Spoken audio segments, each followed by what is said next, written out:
Hey everybody, Chris Johnson with Money Morning. By popular demand, I'm circling back and hitting Archer Aviation again. The stock is down 20% from where it was last week, and everyone wants to know, is this a critical failure or a great buy the dip opportunity again? I've got the charts, the options activity, and the answer to that, as well as a bonus. I'm going to throw in a look at one of the quantum computing companies that's getting ready to break out. Stick with me. 5 or 10 minutes, you're going to learn something new, and you'll be a better investor for it. Let's jump into it.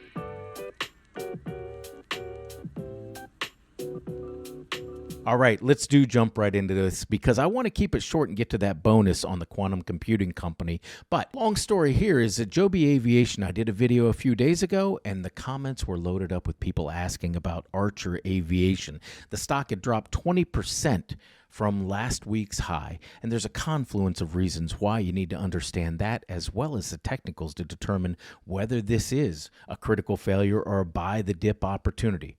I'll give you the hint. It's the latter. Nonetheless, let's take a look at what brought the stock down. So what happened? Well, on Monday, we saw a judge in Delaware allow a lawsuit against the company to move forward. Now, the lawsuit also included some individuals that were associated with Archer Aviation, and some of those were actually dropped from the lawsuit. So it may be a little bit of a thinning of the scope of what's going on with this lawsuit, and that could help to determine how far it's going to go.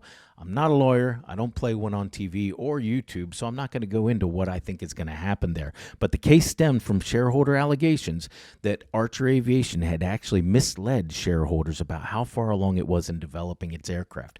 It goes back to when they were a SPAC and going from SPAC to IPO, and obviously you want to have the best valuation for the company, and in order to do that, they may have, and I'm not sure, but could have misled people, or at least people may have misunderstood exactly what the company had said. This is one of those things with SPACs you need to be careful with. There's a little less formal disclosure, etc., etc. It's not the IPO process, and because of that, the due diligence is much, much lighter. So you need to consider that when you're looking at any company. There have been successful SPACs out there, Hims and Hers, DraftKings, SoFi. You can load up, but the bottom line here is that the SPAC market is a little different, and it does come with risks and volatility. Now, Archer Aviation, I would say right now, when you look at it in the fundamentals that are coming from the company, it is a company that looks to be developing firmly, and it obviously has a market that is booming as we look out to the next 5 to 10 years or so. So, at the same time, Stellantis dropped its hydrogen fuel technology development. Stellantis is also the company that is investing in Archer Aviation. So when they cut ties with that, or at least cut their losses, and that was because there wasn't enough infrastructure developed for hydrogen fuel cells and a number of other reasons, very expensive, Stellantis said, nope, we're going to cut our losses and move on. Now investors were stuck sitting there saying, okay, maybe they're going to do the same thing with Archer Aviation. Remember, Archer Aviation has that 2028 contract with the Olympics to be the taxi, etc., etc. So a little more firmly developed here is what I'm saying. But the company also came out at the same time and gave their second quarter shipments, and they were down 6.6%. And it looks like they're going to spend $350 billion in tariffs, or at least have a cost associated with tariffs. So again, something that made investors think, could they back out? Is this a situation where they're going to take their money and run from Archer Aviation? Right now, it doesn't appear to be the case again. Archer Aviation appears to be developing as planned. They're losing money, obviously, because they are a development company, but the earnings loss are coming in better than expected right now. So they're a little ahead of the curve. So what you got from all of that, when I put that little confluence of news, is a stock that drops 20%. Right from that $13.50 or so, the highs that we saw, down to that $11 level. This chart is interesting in and of itself, but it's going to get better in a second. Look at those two lines there, and I've got a cleaner version of this for a second, but I talked about in Joby Aviation, that pullback that we saw, and it being a good buy the dip opportunity. 3 things happened with that stock at one time that said it had to regress to the mean. Number one, you had the stock trading above its Bollinger Band. I'm talking about Joby. So there's some significant similarities here. You traded above that volatility band or the Bollinger Band, which means you've stretched the rubber band. Mathematically, the stock's got to come back, right? And normally the retracement's to the 20-day moving average. So you got a regression to the mean there. You had a lot of volume going into that spike in price, which tells you investors are buying it hand over fist, and at some point they exhaust their buying power and it turns into the hand of the sellers over the short term. And then the stock didn't quite get to an overbought reading, but it was lofty in terms of its relative strength index. Those three things together on any stock, as I pointed out with Joby Aviation, will bring a correction or a healthy correction. I don't care if it's Procter & Gamble, IBM, Joby Aviation, or Archer Aviation. When you put those three things together, you can expect a healthy correction. The headlines triggered that. So, again, a confluence of events. You expect to see that pullback. What's great is look at this support from the 50 and 20-day moving average, and you've got something that I call a touch and go, which is when that 20-day moving average just comes down and grazes the 50-day moving average and then starts to go higher again. That signals that you get momentum that is starting to go to the upside. Same thing, if you flip the chart down and the 20-day comes up and touches a declining 50-day, it means that the, let's call it a dead cat bounce, is bound to be over and you're going to see a stock continue its trend. But in this case, it's a bullish sign. I like this chart quite a bit.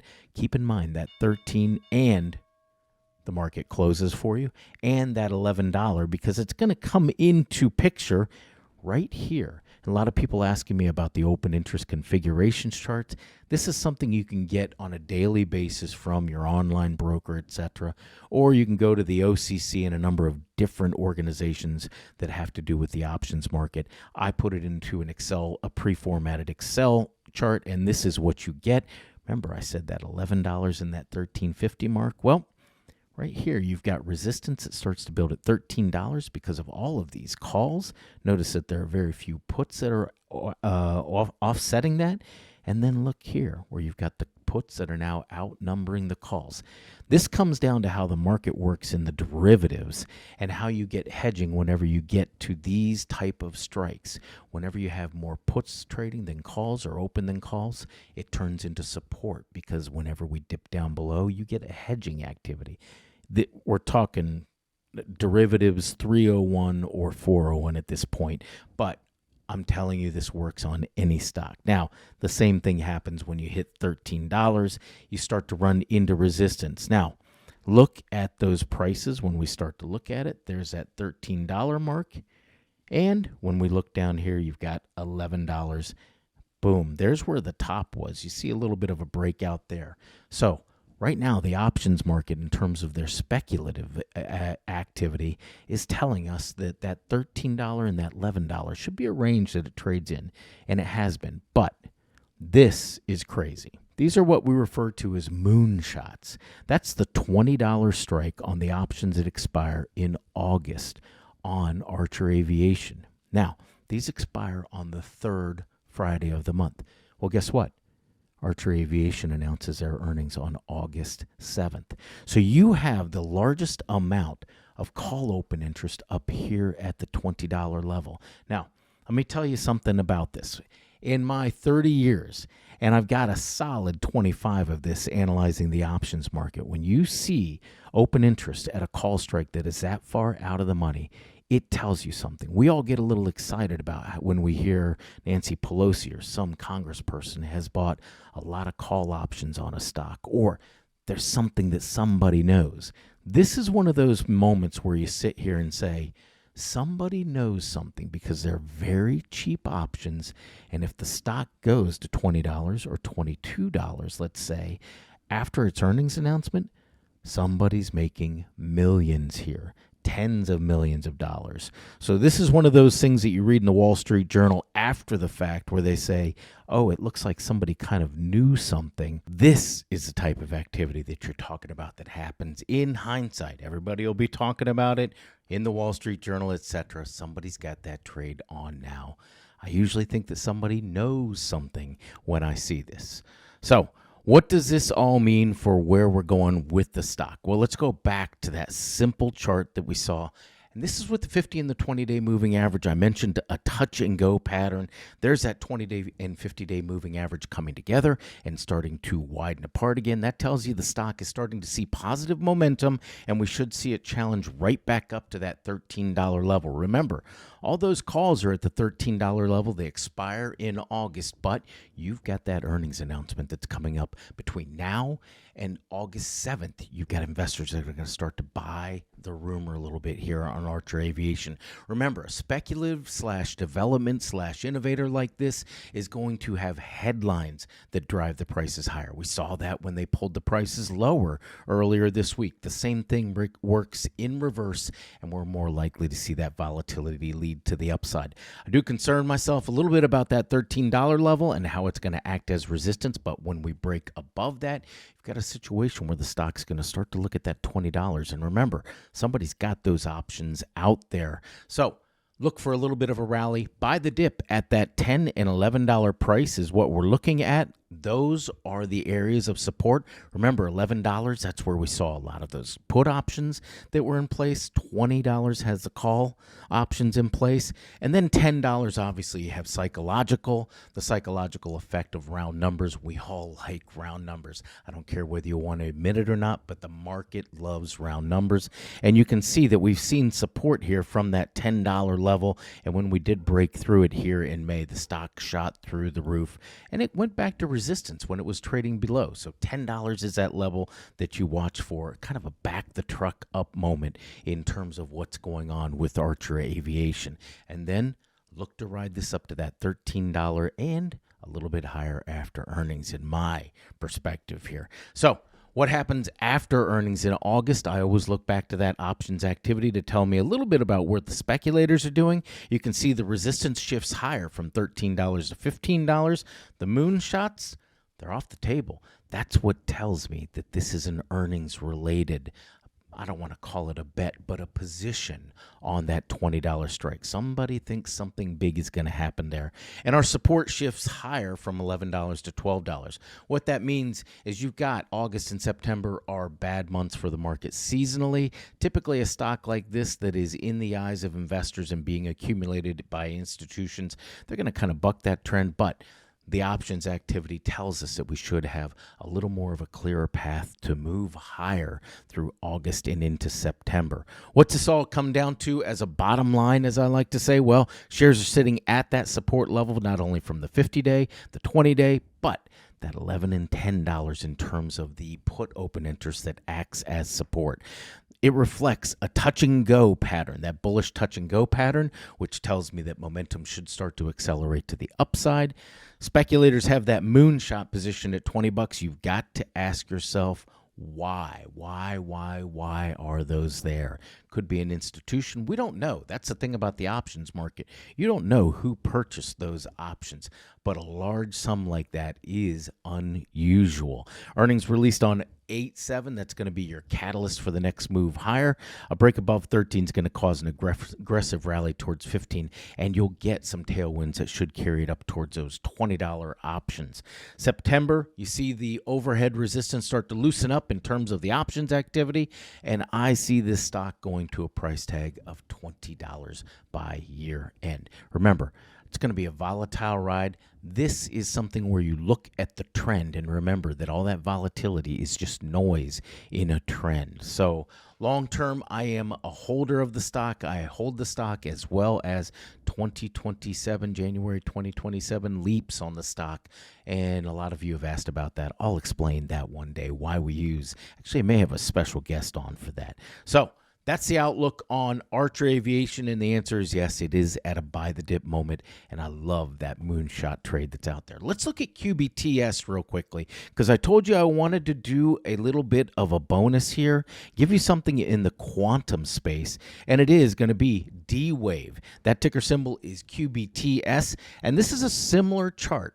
If you don't know much about D-Wave, it is one of those quantum computing companies that has caught a huge bid. Again, put this in the speculation / innovation / development category. But since we saw Alphabet and a number of other companies, IBM, come out and say, hey, they are developing something in the quantum space, smaller companies like D-Wave, which has a tangible product in the market right now. And that's what separates them a little bit from some of their competitors in the industry. But nonetheless, quantum computing is going to be the next thing after AI. So you're very early stages here.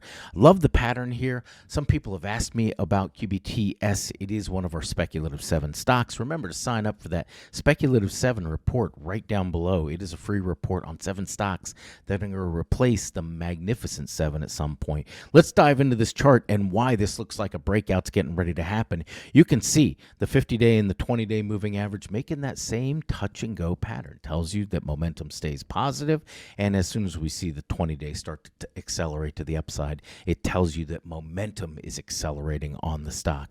We've seen buyers, both institution and retailers, increasing volume on it, but it is not overbought right now. You can see the $20 top that we've seen. It's really right around that $18, $19 is where we've seen that resistance. Let's take a look at that open interest chart that you guys like so much now. And you can see where we start to see right at that $18 and $20 level, there's some resistance in the form of large call open interest. So that is going to stop, because those options typically, and especially when you're far from expiration like this, you're going to see some hedging activity if we do go above that $18 level, and that results in pressure on the stock. The $20 is where you see even more. But notice this.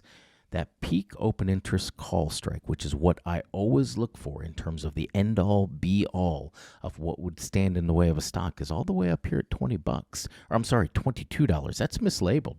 It's right here at $22. So you've got a 10% gap, let's call it there, between $20 and $22. If we break above that $20 level, which has been resistance we saw in that chart, that's when you're going to see the stock take off. $22 is your next stop.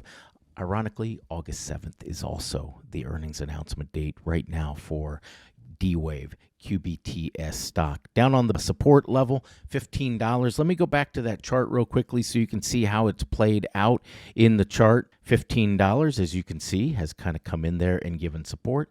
And then that $18, and then way back here, $20. But these are August expirations, so they wouldn't have been too much in play there. Nonetheless, watch for that $20 level to be some support, and a breakthrough that is a target, or a catalyst rather, to see us jump from $20 to $22. Love the technicals here. A pullback, a nice healthy pullback to that 50 and 20-day moving average. And as you can see, that has been in a nice bullish trend going back to April. This is one of those stocks that saw volatility just like everything else in April. But when we saw the tariffs come out, which is right in here, wasn't as much of an effect. The stock was already trading lower from $11 down to $7. So not quite by half, but man, a large margin. It had already been pre-sold, what I say is what I refer to on that. So love this bullish pattern. The $20 is your breakout price, and $22 becomes your target very quickly because of that overhead options activity up at $22, and that's where it stalls out. I think you could see a buy the rumor trade here ahead of that August 7th earnings. Here's how it plays out in terms of the bottom line. Watch for that break above $20. That's going to be your key, and it will be a fast and aggressive. You want to position for it ahead of that move because it'll happen in a day or two. Some of these stocks will gap up 10%, 8% in the morning before trading even begins on any headline. Again, headline driven here. But $22 is where I see the stock, maybe a little bit higher than that, and then a pullback before that August 7th earnings. Reflects another bullish touch and go pattern on the chart. A move above 20 is going to also give a psychological breakout. I talked about $10 with Archer Aviation. You've got also the $15 level and then the $20 level on these types of stocks. The market abides those round numbers. A break above a round number all of a sudden gives everybody that feeling of FOMO, fear of missing out, and in this case, I would think a break up to that $22 where you expect to see resistance and profit taking come in.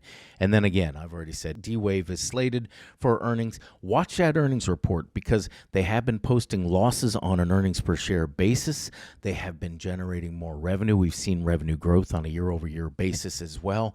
And I mentioned this is one of those quantum computing companies that's got a tangible product that is out there in the marketplace right now and being used. So those earnings per share, which are showing losses, but they've been better than analyst expectations, they're starting to get smaller and smaller. And at some point when we see that go to making money on an earnings per share basis, it's going to be an exciting development for quantum computing itself and obviously D-Wave QBTS.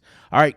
That is going to do it for us today. I hope you sign up for that Speculative 7 report. Make sure you like and subscribe. And as always, put some comments down here because obviously with us circling back to Archer, I go back and I look at those and use that to help us develop more content. And from time to time, you'll find your replies in there with questions like, where can I find an open interest configuration? I wish you the best trading success. Have a great day, everybody. Bye-bye.